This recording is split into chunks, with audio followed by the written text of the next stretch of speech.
Chapter 7. If you can watch the overlap of one reality with another. Capitalist realism as dream work and memory disorder.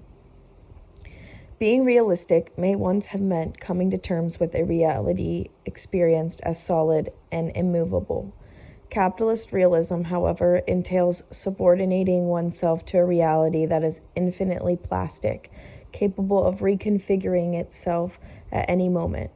We are confronted with what Jameson, in his essay The Antimonies of the Postmodern, calls a purely fungible present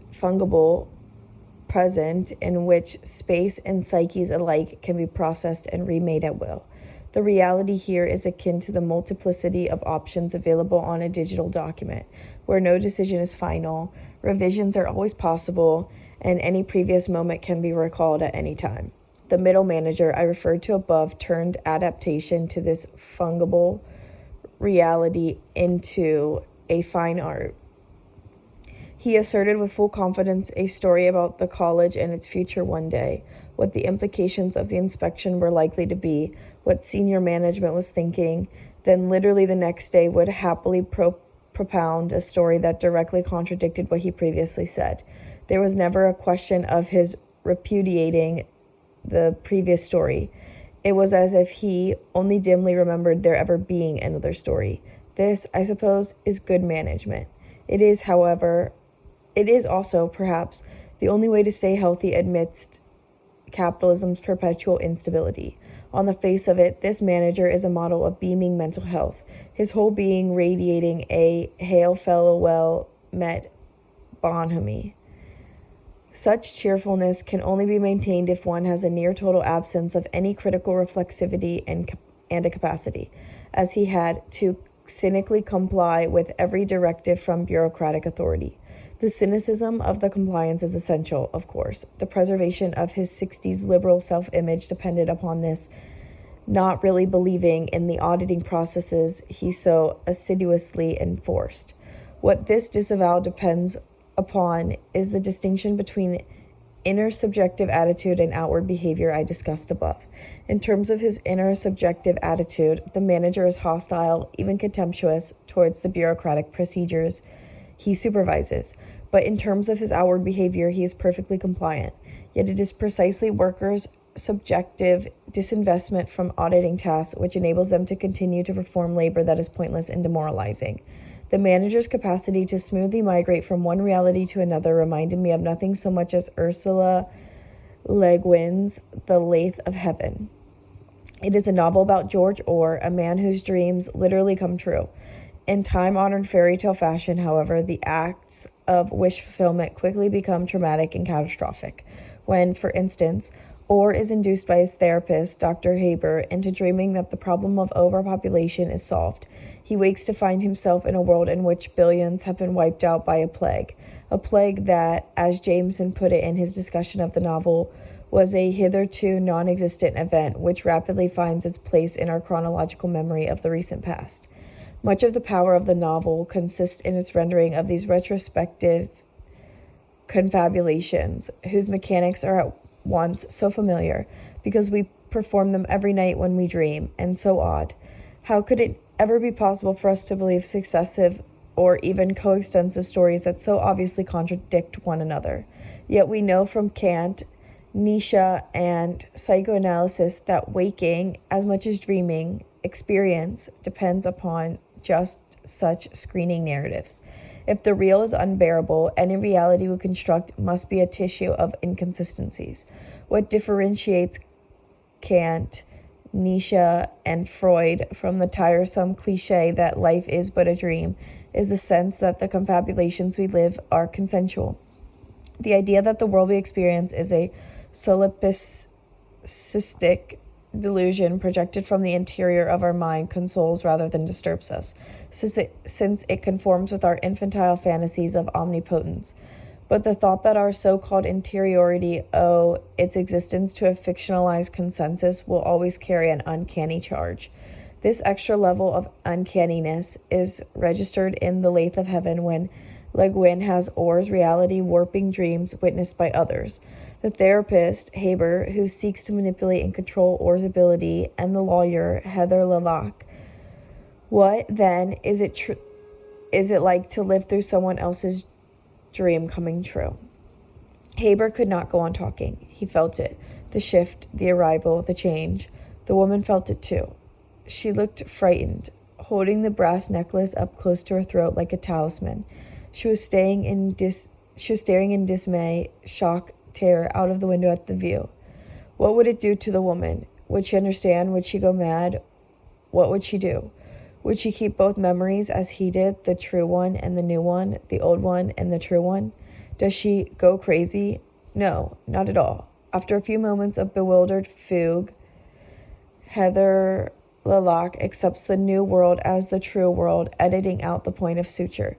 This strategy of accepting the incommensurable and the senseless without question has always been the exemplary technique of sanity as such, but it has a special role to play in late capitalism. That motley painting of everything that ever was, whose dreaming up and junking of social fictions is nearly as rapid as its production and disposal of commodities. In these conditions of ontological precarity, forgetting becomes an adaptive strategy. Take the example of Gordon Brown, whose expedient reinvention of his political identity involved an attempt to induce a collective forgetting. In an article in International Socialism, John Newsinger remembers how Brown told the Confederation of British Industry Conference that business is in my blood. His mother had been a company director, and I was brought up in an atmosphere where I knew exactly what was happening as far as business was concerned. He had always been one of them. The only problem is that it was not true. As his mother subsequently admitted, she would never have called herself a businesswoman. She had only ever done some light administrative duties for a small family firm and had given up the job when she married, 3 years before young Gordon was even born. While there have been labor politicians who have tried to invent working-class backgrounds for themselves before, Brown is the first to try and invent a capitalist background. Newsinger contrasts Brown with his rival and predecessor as British Prime Minister Tony Blair, a very different case. While Blair, who presented the strange spectacle of a postmodern messianism, never had any beliefs that he had to recant on, Brown's move from Presbyterian Socialist to New Labor Supremo was a long, arduous, and painful process of repudiation and denial. Whereas for Blair, the embrace of neoliberalism involved no great personal struggle because he had no previous beliefs to dispose of. Newsinger writes, for if Brown, it involved a deliberate decision to change sides, the effort one suspects damaged his personality. Blair was the last man by nature and inclination. Brown has become the last man, the dwarf at the end of history, by force of will. Blair was the man without a chest, the outsider the party needed in order to get into power. His joker, hysterical face, salesman smooth. Brown's implausible act of self-reinvention is what the party itself had to go through. His fake smile, grimace, the objective correlative of labor's real state now that it has completely capitulated to capitalist realism. Gutted and gutless, its insides replaced by simulacra, which once looked lustrous but now possess all the allure of decade-old computer technology. In conditions where realities and identities are upgraded like software, it is not surprising that memory disorders should have become the focus of cultural anxiety. See, for instance, the Bourne films, Memento, Eternal Sunshine of the Spotless Mind. In the Bourne films, Jason Bourne's quest to regain his identity goes alongside a continual flight from any settled sense of self. Try to understand me, says Bourne in the original novel by Robert Ludlum. I have to know certain things, enough to make a decision, but maybe not everything. A part of me has to be able to walk away, disappear. I have to be able to say to myself what was isn't any longer, and there's a possibility that it never was because I have no memory of it. What a person can't remember didn't exist for him. In the films, Bourne's transnational nomadism is rendered in an ultra-fast cutting style which functions as a kind of anti-memory, pitching the viewer into the vertiginous, continuous present, which Jameson argues is characteristic of postmodern temporality.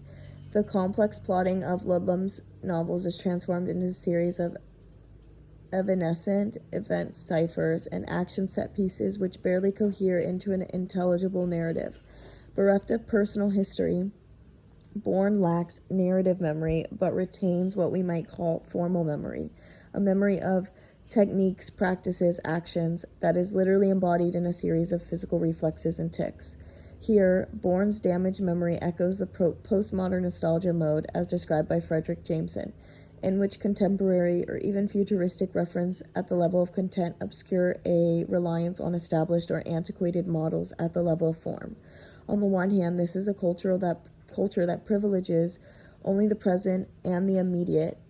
The extirpation of the long term extends backwards as well as forwards in time. For example, media stories monopolize attention for a week or so, then are instantly forgotten. On the other hand, it is a culture that is excessively nostalgic, given over to retrospection, incapable of generating any authentic novelty. It may be that Jameson's identification and analysis of this temporal antimony is his most important contribution to our understanding of postmodern, post-Fordist culture. The paradox from which we must set forth, he argues, in Antimonies of the Postmodern, is the equivalence between an unparalleled rate of change on all the levels of social life and an unparalleled standardization of everything, feelings along with consumer goods, language along with built space. That would seem incompatible with such mutability. What then dawns is the realization that no society has ever been as standardized as this one, and that the stream of human, social, and historical temporality has never flowed quite so homogeneously. What we now begin to feel, therefore, and what begins to emerge as some deeper and more fundamental constitution of postmodernity itself, at least in its temporal dimension, is henceforth where everything now submits to the perpetual change of fashion and media image, that nothing can change any longer. No doubt this is another example of the struggle between the forces of deterritorialization and reterritorialization, which Deleuze and Guattari argue is constitutive of capitalism as such. It wouldn't be surprising if profound social and economic instability resulted in a craving for familiar cultural forms, to which we return in the same way that Bourne reverts to his core reflexes. The memory disorder that is the correlative of this situation is the condition which afflicts Leonard in Memento, theoretically pure anterograde amnesia. Here, memories prior to the onset of the condition are left intact, but sufferers are unable to transfer new memories into long-term memory. The new, therefore, looms up as hostile, fleeting, unnavigable, and the sufferer is drawn back to the security of the old.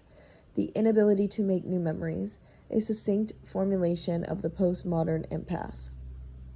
If memory disorder provides a compelling analogy for the glitches in capitalist realism, the model for its smooth functioning would be dream work. When we are dreaming, we forget, but immediately forget that we have done so. Since the gaps and lacunae in our memories are photoshopped out, they do not trouble or torment us. What dream work does is to produce a confabulated consistency which covers over anomalies and contradictions, and it is this which Wendy Brown picked up on when she argued that it was precisely dream work which provided the best model for understanding contemporary forms of power. In her essay, American Nightmare, Neoconservatism, Neoliberalism, and De-Democratization, Brown unpicked the alliance between neoconservatism and neoliberalism, which constituted the American version of capitalist realism up until 2008. Brown shows that neoliberalism and neoconservatism operated from premises which are not only inconsistent but directly contradictory. How, Brown asks, does a rationality that is expressly amoral at the level of both ends and means intersect with one that is expressively moral and regulatory? How does a project that empties the world of meaning, that cheapens and deracinates life and openly exploits desire, intersect one centered on fixing and enforcing meanings, conserving certain ways of life, and repressing and regulating desire? How does support for governance modeled on the firm and a normative social fabric of self-interest marry or jostle against support for governance modeled on church authority and a normative social fabric of self-sacrifice and long-term filial loyalty, the very fabric shredded by unbridled capitalism?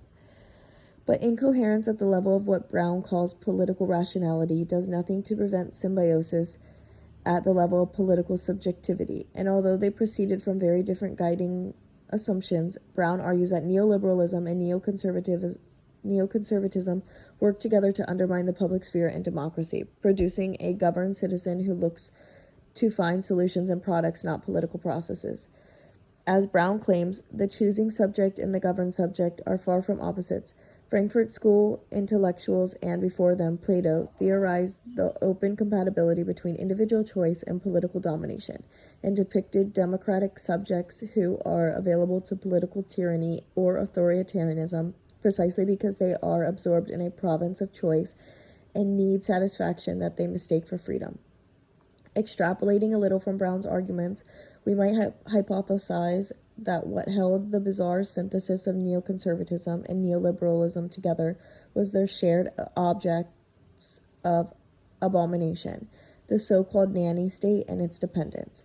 Despite evincing an anti-sadist rhetoric, neoliberalism is in practice not opposed to the state per se, as the blank bailouts of 2008 demonstrated, but rather to particular use of state funds. Meanwhile, neoconservatism's strong state was confined to military and police functions and defined itself against a welfare state, held to undermine individual moral responsibility.